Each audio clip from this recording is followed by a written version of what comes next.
ओम शांति। आज के वरदान, बाप दादा के वरदान अपने प्यारे बच्चों के प्रति। डेट 26 फरवरी 2026। वरदान है, सहन शक्ति की विशेषता द्वारा दूसरे के संस्कारों को परिवर्तन करने वाले दृढ़ संकल्पधारी भव। सहन शक्ति की विशेषता द्वारा दूसरे के संस्कारों को परिवर्तन करने वाले दृढ़ संकल्पधारी भव। जैसे हम ईश्वरीय सेवा में लग जाते हैं, दिल से करेंगे तो गायन भी मिलता है। कभी कभी लोग भी गायन भी करते हैं, आगे पीछे से निंदन भी करते हैं। लेकिन आगे बढ़ते बढ़ते जैसे जिंदगी में सुख भी है दुख भी है, ऐसे आपको निंदन भी मिलने लगता है। ईश्वरीय परिवार के द्वारा, लौकिक परिवार द्वारा, ज्ञानी आत्मा द्वारा, अज्ञानी आत्मा द्वारा। कभी कभी हम देखते थे, स्टार्टिंग में जब सेवा करने के लिए जाते थे, बाबा भेजते थे, आपको ऐसा नहीं कहना चाहिए था, ये मुझे ऐसे चलाना चाहिए था। ऐसे बहुत सारे लोग कमेंट्स करते थे। जो भी कमेंट्स हैं हम बाबा के सामने रखते थे और उसका बाबा समाधान देते था कि राइट क्या है, रॉन्ग क्या है। हम्म? अबे ऐसा चांस ही नहीं है। क्लास हो गया, tata bye bye, Om Shanti, बस नो कमेंट्स। ठीक है। तो अंदर से ही पता चलता है कि उतना बाबा को सरेंडर कर दिया तो बाबा कह रहा है, हमको कोई चिंता करने का जरूरत नहीं है। जब ब्रह्मा बाबा के तन में शिव बाबा आए तो पहले ब्रह्मा बाबा को राजा महाराजा भी रिस्पेक्ट देते थे। उसके बाद बाबा को इतना सहन करना पड़ा। धनवान की घर वाले दादियां यज्ञ में आई। उसके बाद सेवा के लिए बाबा ने अलग अलग जगह पर भेज दिया, तो कितना लोगों का सहन करना पड़ा। उनके आगे हमारा सहन कोई बड़ी बात नहीं है। हम क्या करते हैं, सेवा केंद्र पर किसी ने कुछ कह दिया, सेंटर में जाना ही बंद कर देते हैं, क्योंकि अभी ऑनलाइन मिल गया ना, सेंटर में क्यों जाने का। हम्म। घर में किसी ने निंदा कर दिया तो हमारा स्ट्राइक चल जाता है, ये नहीं करेंगे वो नहीं करेंगे कर, है ना। तो बाबा कहता है, सहन करना ये कोई आपका वीकनेस नहीं है, ये भी एक गुण है। हाँ, कभी कभी सहन ऐसे किया जाता है। अभी समझ लो, लौकिक में भी आपके पति हैं, सास ससुर है, बच्चे हैं, माता पिता हैं, इवन जिस सेवा केंद्र पर आप जा रहे हो वहां निमित्त आत्माओं के साथ कोई भाई हो बहन हो, बार बार आपके संकल्प में आता है, मैं कब तक सहन करूं, हर बार मुझे ही सहन करना पड़ता है, कब ये चेंज होंगे, क्या मुझे चेंज होना है क्या। ये कभी कभी सोचता हूं कि हर एक आत्मा का पार्ट ठीक है, लेकिन आपके संस्कार से वो मिलता नहीं है, इसलिए आपको अच्छा नहीं लगता है। किसी किसी के साथ आपको 90% मिलता है, 10% डिफरेंस रहता है, किसी किसी के पास 50-50, है ना। तो वो ठीक रहते हैं, लेकिन हमारा संस्कार मिलन नहीं होता है, इसलिए टक्कर चलता है। तो बाबा आज कहते हैं, बच्चे दिल शिकस्त मत होना। इतना साल हम साधना करने के बाद भी, इतना सहन करने के बाद भी, उनके प्रति इतना वैरायटी का सेवा करने के बाद भी ये चेंज नहीं हो रहे, तो जरूर ये चेंज नहीं होंगे, ऐसा ही है करके उनको सर्टिफिकेट नहीं देना। एक दृढ़ संकल्प रखना कि मुझे अंत समय तक सहन करना है। उस आधार पर ये आत्मा भी एक ना एक दिन चेंज होंगी। जितना आप सहन करके, सहन नहीं करना है, उस आत्मा के प्रति शुभ भावना शुभ कामना भी रखना है, नेगेटिव नहीं रखना है। हाँ, कभी कभी हम ऐसे भी करते हैं, क्या करते हैं, उस आत्मा सामने आया है, सहन बहुत अच्छे तरीके से करते हैं, उनके आगे बहुत अच्छा गायन भी करते हैं, लेकिन पीछे से इतना डांटते हैं उनके प्रति और किसी को कहते हैं, ये भी सहन कहना करना नहीं कहा जाता है। आगे हो, पीछे हो, straight forward as it is, मन में रखो बाबा, इस आत्मा का परिवर्तन करो। ऐसे निश्चय रहे, एक ना एक दिन आपकी सहन शक्ति के कारण वो आत्मा चेंज होगा। यस, माताओं को बहुत अनुभव है। आपके बच्चे कितना तंग करते हैं आपको, फिर भी आप सहन करते हैं ना, अब मेरा बच्चा अभी भी छोटा है, बड़ा होने के बाद वो ठीक हो जाएगा। बड़ा होने के बाद भी चेंज नहीं हुआ तो क्या रखते हैं, शादी होने के बाद ठीक हो जाएगा। शादी भी किया फिर भी चेंज नहीं हुआ, हाँ बच्चे होने के बाद जिम्मेदारी आता है तब तो ठीक हो जाएगा। तब भी ठीक नहीं हुआ, तब क्या करते हैं, इनको अलग से घर बना के दे देंगे तब तो ठीक करेगा, है ना। ऐसे एक एक्सपेक्टेशन रखते हैं क्योंकि अपना बेटा है ना। ऐसी ही हर आत्मा के प्रति यही भावना रखना, भले मुझे सहन करना पड़े लेकिन ये एक आत्मा का परिवर्तन होता है तो बहुत अच्छा है। कभी कभी हम लौकिक में भी देखते हैं, स्पेशली माताएं खुद भोजन नहीं खाते, दूसरों को खिलाते हैं, दूसरों का पेट भर गया इनका पेट भी भर जाएगा। हाँ? रात भर खुद सोते नहीं है, लेकिन क्या सोचती है, मेरा बच्चे सो जाए। उन्होंने सो लिया तो इनको बहुत अच्छा नींद आने लगेगा, नहीं तो नींद नहीं हुआ तो भी कोई टेंशन नहीं। लेकिन इनको बहुत अच्छा नींद आया लेकिन बच्चों को नींद नहीं आया तो इनका टेंशन बढ़ने लगेगा, है ना। तो त्याग करना पड़ता है। ऐसा नहीं बाबा आपके सामने है, साथ में है, सब कुछ ठीक हो। यस, खुद ब्रह्मा बाबा की तन में शिवा बातें, सब धन दे दिया, समय दिया, श्वास दिया, संकल्प दिया, फिर भी इतना गाली सुनना पड़ा। कभी संकल्प आया क्या ब्रह्मा बाबा को? नहीं आया ना। ऐसे आपको भी फॉलो फादर करना है ना। जैसे ब्रह्मा बाप ने ज्ञानी और अज्ञानी आत्माओं द्वारा इंसल्ट सहन कर उसे परिवर्तन किया। एक बार यज्ञ में ब्रह्मा बाबा नहीं थे, उस समय लोग आ गए और यज्ञ को आग लगाया, उसके अंदर में जो भी चीज था बाहर फेंक दिया। यज्ञवश सभी लोग गुस्से में थे, और बाबा आए, तब कहा बाबा देखो ऐसा है, हम सभी जाकर पुलिस कंप्लेंट देंगे। तो बाबा ने कहा नहीं, वो तो अज्ञानी है, उनको मालूम नहीं है क्या करना है क्या नहीं करना है। उन्होंने जो कर्म किया है, जो यज्ञ को विघ्न डाला है, ऊपर बैठा है ना मालिक, वो देख लेगा। लौकिक के रूप में हम भी जाकर वहां उनके आगे उनके ऊपर रिवेंज नहीं लेना है, तो पुलिस कंप्लेंट नहीं दिया। ये था ब्रह्मा बाबा का सोच। लेकिन हमारा क्या होता है, तुरंत किसी के ऊपर वार करना, पुलिस कंप्लेंट देने के लिए जाना। इसलिए बाबा कहता है ऐसे इंसल्ट बाबा ने सुनते हुए भी, अनुभव करते हुए भी, सहन करके उन आत्माओं को परिवर्तन किया। एक बार यज्ञ में बेगरी पात्र था, पाठ था, चल रहा था, तो यज्ञ में पैसा नहीं था। तो वहां के एक माता आई, माता है कुमारी मालूम नहीं, टोटल लेडीज।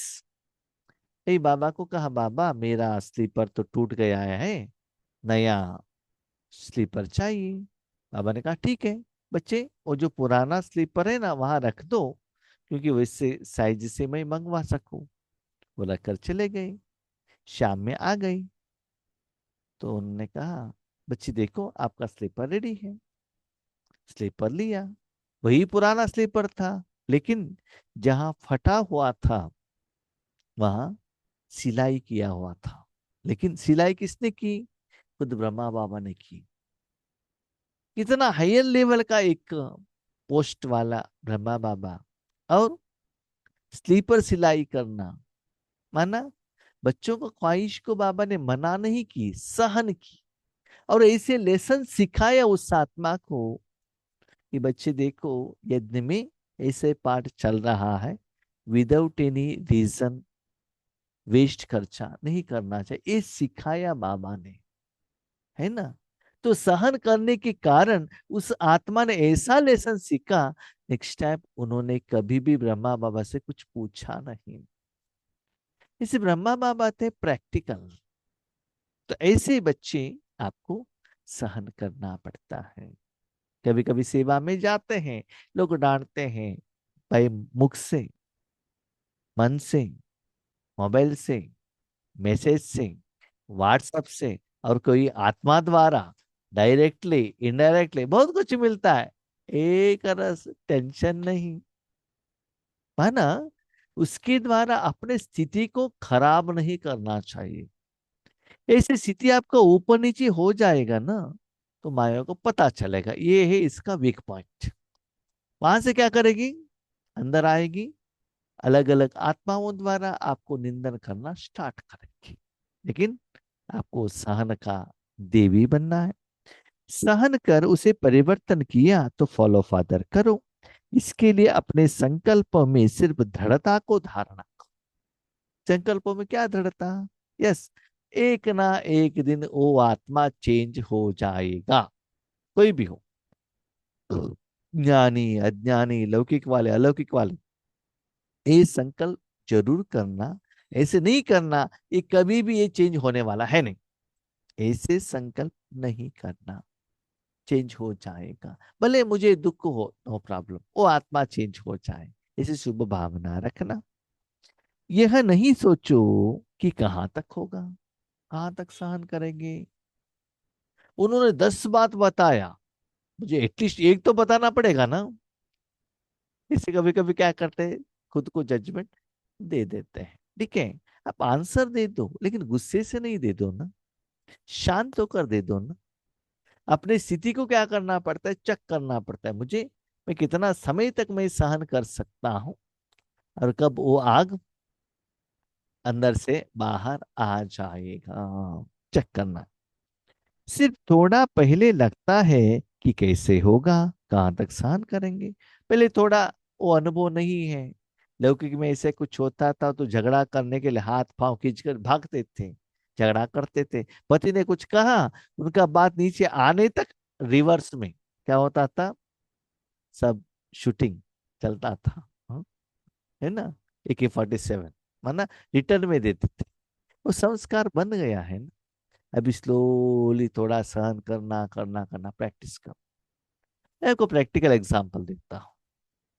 जब कोई लेडीज लोग माताओं के घर में रहते हैं, माना अपने घर में पिताजी के घर में रहता है, तब माता पिता को ज्यादातर डांटते हैं, स्पेशली माता। लेकिन जब इनका शादी हो जाता है ना, शादी में अकेली है, दूसरे घर से आई है, कभी भी वो कह सकते हैं अपने घर चले जाओ। तब भी इनको स्लोली वो सहन करना आदत बन जाता है। पहले बच्ची डांटते हैं, बाद में सास ससुर डांटते हैं, उसके बाद बच्चे आते हैं वो भी डांटते हैं, उसके बाद कुल्ला कुत्ते बिल्ली सभी डांटने लगते हैं। तो सहन करो, करो, करो। ठीक है। हाँ, ऐसी ये फॉर्मूला सभी जगह पर अप्लाई होगा नहीं। अरे अभी एक कुत्ता आकर काट रहा है, आज बाबा ने कहा सहन करो, हाँ ले लो कितना चाहिए कितना खा लो, ऐसा नहीं। किस समय पर किस शक्ति को कहाँ तक यूज करना है, आपको जानकारी रहना चाहिए। आपके घर में कहा कि 500 रुपए का नोट रखा था, कोई आपके ऊपर कह रहे हैं आपने इसको उठाया, वो डांट रहे हैं, आपने सहन किया, तो इसका मतलब क्या है, आप ही चोर है, ऐसा हो जाता है ना। ऐसा नहीं है। हाँ, भले वो गुस्से से बात कर रहा है, अब शांत स्वरूप में बात करो। थोड़ा वो बात करने के बाद ठंडा होने के बाद उनसे बात करो। बाबा ये नहीं कहता कि सदा सहन शक्ति को धारणा करो, नहीं। जिस समय पर जिस शक्ति का जरूरत है उस शक्ति को क्या करो, यूज करो, और पास विथ ऑनर बन जाओ। लेकिन अगर आपके लिए कोई कुछ बोलता भी है तो आप चुप रहो, सहन कर लो, तो वह भी बदल जाएगा। इसके लिए एक बहुत अच्छा फॉर्मूला है। आपका जिंदगी में हर कर्म, हर सोच, हर संकल्प भगवान को समर्पण कर दो, बाबा जो करना आप करो। उसके बाद जो रिजल्ट्स आता है ना, वो बाबा को सौंपता हूँ। किसी ने गाली दी, बाबा देखो आपको गाली दे रहा है। कोई गायन करता है, बाबा देखो आपको गायन कर रहा है। मेरे लिए है ना, जब ईश्वरी सेवा में जाते हैं उसमें एक रस चल रहना मेरे लिए बहुत आसान है, क्योंकि ज्ञान आपने सुनाया, देखो बाबा। सेवा आपने की है, देखो बाबा। लेकिन जब लौकिक में रहते हैं ना, उतना समर्पण भाव में नहीं रहते कि बाबा को सौंपते नहीं है, बाबा से कर्म कराते नहीं है, तब क्या होता है, मैं और मेरापन रहता है। तब किसी ने कुछ कह दिया तो दिल छू जाता है, माना उसका असर पड़ जाता है, ये क्या हो गया। लेकिन ईश्वरी सेवा में जब बैठते हैं, योग में या ज्ञान सुनाने की बात आता है, बाबा को कहते हैं आप करो। हमको मालूम रहता है ना, जिम्मेदारी उनको दे दिया है, तो रिजल्ट्स भी उनको दे देते हैं। ज्यादातर क्या होता है जानते हैं, इस सिचुएशन पर आगे वाला डांटते हैं तो कहते बाबा आप देखो, गायन करते हैं मुझे सम्मान करो। ठीक है, नहीं, दोनों टाइम पर क्या करो, बाबा को ट्रांसफर करो। इस विधि को, इस शॉर्टकट को, इस फॉर्मूला को अप्लाई करके देखो, तब कर्मों का फल का असर आपके ऊपर नहीं पड़ेगा। इसलिए तो कहा है, कर्मण्येवाधिकारस्ते मा फलेषु कदाचन। श्रीमत के आधार पर बाबा जैसे कहता है ऐसे कर्म करते रहना। यस, अभी जो आपने किया है बहुत अच्छा कर्म ही है। हाँ, कोई कोई पूछते हैं, हम आप कितना अच्छा कर्म करते फिर भी वो लोग क्यों डांटते हैं। सिंपल, समझ लीजिएगा। आपने योगेश भाई से लोन लिया है 10,000, ओके, वो सभी इंटरेस्ट बनकर 15,000 हो गया है। ठीक है, आपने कहा था कि नेक्स्ट वीक में हम आपको 2,000 रुपये दे देंगे। ठीक है, हमने मान लिया। तो आपने नेक्स्ट वीक को 2,000 दिया नहीं, एक हफ्ता पोस्टपोन हो गया। होने के बाद आप 1,500 लेकर आ गए, 1,500 रुपीज लेकर आ गए। एक हफ्ते के बाद एक्चुअली आपको 4,000 रुपये देना था, आप दे रहे 1,500 रुपये। पैसा तो लाकर दे दिया, फिर भी हम आपको गुस्सा करते हैं, क्यों। अकॉर्डिंग टू 4,000 रुपये देना था ना। आप सोचते हो मैं तो पैसा दे रहा फिर भी गाली क्यों सुन रहा है, सुनना पड़ रहा है। यस, 10,000 में या 15,000 में 1,500 तो कम हो गया, लेकिन जो आपने टाइमली कहा था वो पेमेंट नहीं किया ना, इसलिए गाली आता है। अभी क्वेश्चन, गाली कब खत्म होता है, सिंपल, 15,000 जो हुआ है विथ इंटरेस्ट वो जब क्लियर होगा तब गाली बंद हो जाए। तो वहां तक आपको क्या करना पड़ता है, यू मस्ट वेट, ये बाबा विधि कह रहे हैं। इसके लिए योग के परसेंटेज को क्या करो, बढ़ाओ। तो गलती हमारा होने के कारण थोड़ा क्या करना पड़ता है, सहन करना पड़ता है। ठीक है, 4,000 बताया था लेकिन हुआ नहीं, ये 1,500 ले लीजिएगा, थोड़ा दिन में और दे देंगे, क्योंकि गलती हमारा है ना, इसलिए एक्सेप्ट करना पड़ता है। सिर्फ दिल शिकस्त ही बनो, तो चिंता में मत आना, ऐसे क्यों हुआ, कब तक हम सहन करेंगे, नहीं, ऐसे दिल शिकस्त होंगे ना, योग नहीं लगता है। जिसके साथ हिसाब किताब है, जिन्होंने आपको डांटा है ना, उसके साथ आप कनेक्ट हो जाएं, बार बार बार वही व्यक्ति, वही बात आपके मन में आने लगेगा।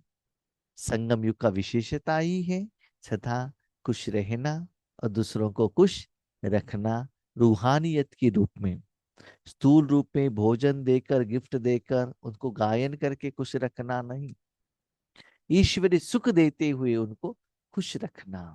इस संगम युग का विशेषता है। तो किसी भी हालत में किसी ने डांटा तो भी दिल शिकस्त नहीं होना।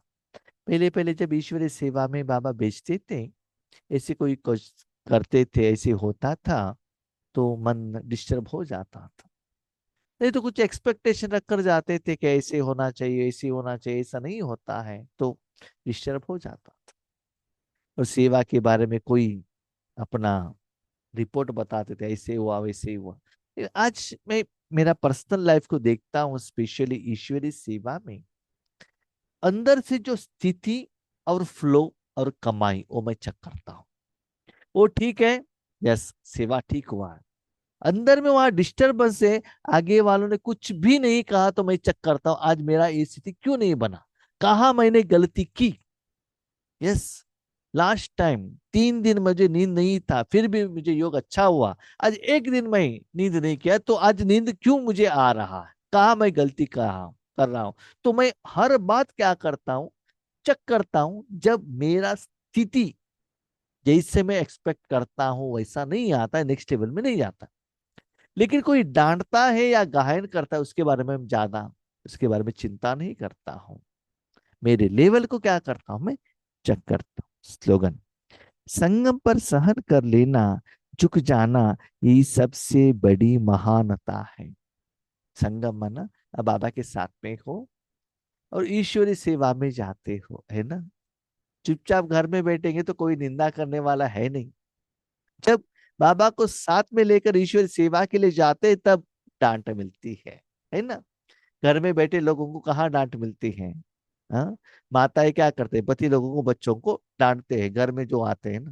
लेकिन जब वो जॉब पर जाते हैं ना, वहां का ओनर जब डांटता है, पता चलता है डांट कैसे होता है ना। प्रैक्टिकली पता चलता है। तो ऐसे संगम पर सहन कर लेना एक कोई कमी नहीं है।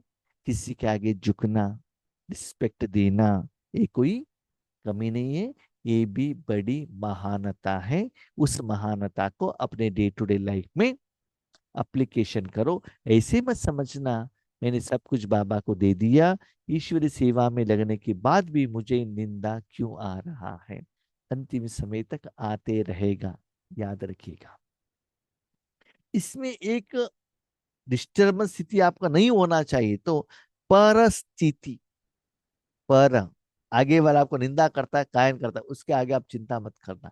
स्वस्थिति देखना, उसके उस कर्म द्वारा आपके आत्मा के अकाउंट में जमा हुआ कि नहीं, आप उसको क्या करो, चेक करो। आज हम दुनिया में देखते हैं, कोई एक व्यक्ति को आप पैसा दे दो और डांटो, वो सुनने के लिए रेडी है। पैसा मिल रहा है ना, नो प्रॉब्लम। 10,000 रुपये ज्यादा मिलता है सैलरी, वो बॉस डांटता है, नो प्रॉब्लम। ज्यादा मिलता है ना, उसके लिए हम उनका बात सुनने के लिए रेडी रहते हैं। इसलिए रूहानी कमाई को आप देखते रहेंगे, ये सहन करना आपको सहनता के अनुभव नहीं होगा। लेकिन कमाई हो रहा है ना, उसके तरफ अटेंशन रखते जाइएगा। ओके, हम शांति।